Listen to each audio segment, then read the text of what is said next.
அனைவருக்கும் வணக்கம். This is advocate Jayaprakash. Legal related இன்ஃபர்மேஷன்ல நாம இன்னைக்கு பார்க்க போற topic CSR.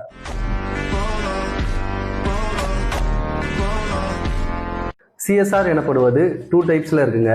FIR before CSR and then FIR after CSR.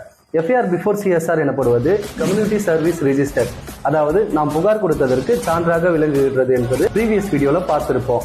FIR after CSR எனப்படுவது சார்ஜ் ஷீட், அதாவது குற்றப்பத்திரிகை. நாம் கொடுத்த புகாரினை எஃப்ஐஆர் பதிவு செய்து பிறகு அவ்வழக்கினை முழுவதுமாக விசாரணை செய்து நீதிமன்றத்தில் தாக்கல் செய்வதற்காக தயார் செய்யப்படும் ஆவணமே குற்றப்பத்திரிகை என அழைக்கப்படுகிறது. இந்த குற்றப்பத்திரிகையானது காவல்துறையினரால் தயார் செய்யப்படுகிறது.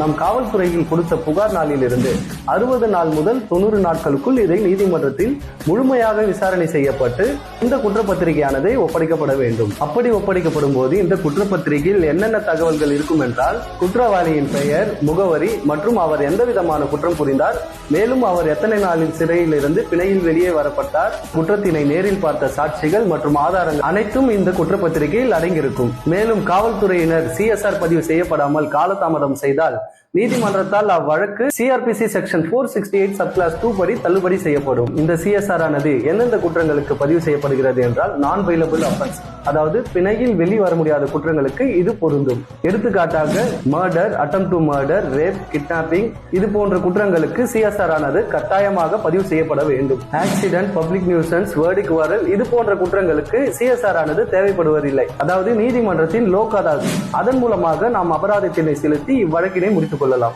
இந்த சிஎஸ்ஆர் ஆனது சிஆர்பிசி செக்ஷன் 173 சப்கிளாஸ் 2 படி பதிவு செய்யப்பட்டு வந்ததுங்க. தற்போது வந்துள்ள பிஎன்எஸ்எஸ் செக்ஷன் 193 படி தற்போது பதிவு செய்யப்பட்டு வருகிறது.